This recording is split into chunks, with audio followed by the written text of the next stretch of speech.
第16日，看顧人的上帝。1，請細讀以下經文：創世記16章1至15節。亞伯蘭的妻子撒萊沒有為他生孩子。撒萊有一個婢女，是埃及人，名叫夏甲。撒萊對亞伯蘭說：看啊，耶和華使我不能生育，你來和我的婢女同房，也許我可以從她得孩子。亞伯蘭聽從了撒萊的話，於是亞伯蘭的妻子撒萊把他的婢女埃及人夏甲給了丈夫為妾。那時亞伯蘭在迦南已經住了10年。亞伯蘭與夏甲同房，夏甲就懷了孕。他看見自己有孕，就輕視他的女主人。撒萊對亞伯蘭說：我因你受了委屈，我把我的婢女放在你懷中。他見自己懷了孕，就輕視我。願耶和華在你我之間判斷。亞伯蘭對撒萊說：看啊，婢女在你手裏，你可以照你看為好的對待她。於是撒萊虐待她，她就從撒萊面前逃走了。耶和華的使者在曠野的水泉旁，在舒爾路上的水泉旁遇見夏甲，對他說：撒萊的婢女夏甲，你從哪裏來？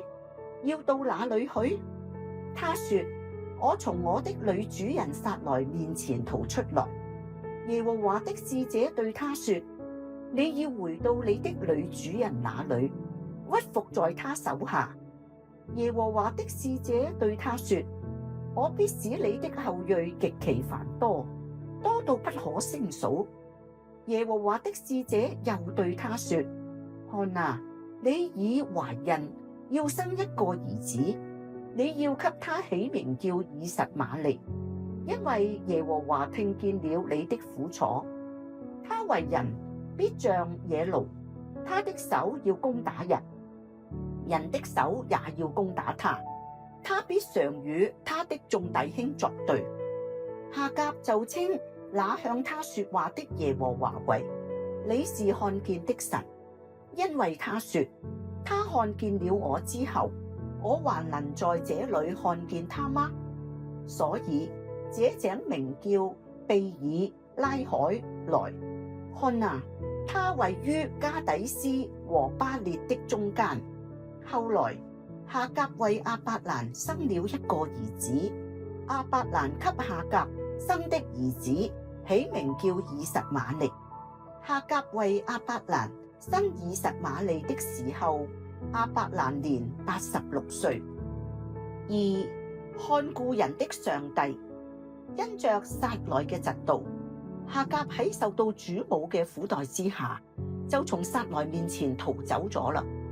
然而佢喺路上邊卻係遇上咗神嘅使者，並得着神嘅應許同埋吩咐。神應許佢嘅兒子將要有極繁多嘅後裔，甚至不可勝數。又吩咐夏甲要回到主母那裏，且要服在佢嘅手下，將來要為自己兒子起名叫以實瑪利。夏甲就帶住神嘅應許同埋吩咐返到撒萊那裏。但係有一件事好值得我哋注意嘅，就係佢與神嘅使者相遇之後，為那地方嘅一口井起名叫庇爾拉海萊，就係我看見那看顧的神。而一個更準確嘅翻譯就係我看見了神，見他後我可活下去。當佢返到撒萊嘅面前，也許仍然會受到苦待。亞伯蘭仍然喺夾喺兩人之間，不能為佢作什麼。佢亦都唔見得一定比以前更加快樂。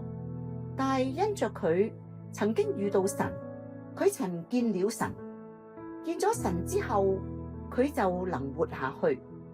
因為即使神嘅應許未能夠即時實現，但係夏甲最少亦都知道咗一件事，就係神知道佢嘅光景，那就好像一些努力賺錢俾家人糊口嘅父母一樣，佢哋唔怕勞苦，但如果有人能夠對佢哋表示了解到佢哋嘅勞苦，佢哋就會感到即使再捱，亦都有價值同埋有意義嘅。3、思考反省。每當我哋鼓勵人禱告，時常都會遭到人哋反問：如果禱告之後情況冇改變，咁樣我點解仲要繼續禱告？其實禱告嘅目的並不單在於要解決問題同埋扭轉環境，禱告係要到神那裏向他傾訴、哭訴或者投訴。只要我哋能夠經驗到佢係明白、了解同埋體諒到我哋嘅處境嘅，我哋就有勇氣同埋能力再走下去啦。我哋能堅持片時，奮力多一刻，也許就能夠睇到神正在工作啦。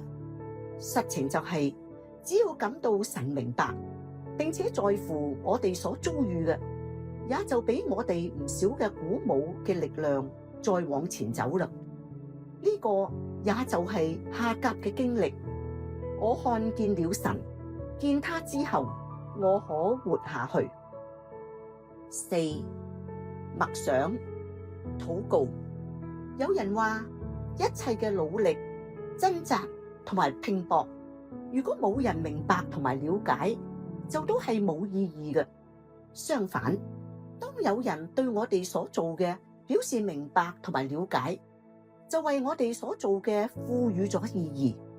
你同意嗎？喺你嘅生活之中，有乜嘢係你感受到只有你自己一個人喺度拼搏嘅呢？把佢哋帶到神嘅面前，同佢分享，喺禱告之中向他傾訴。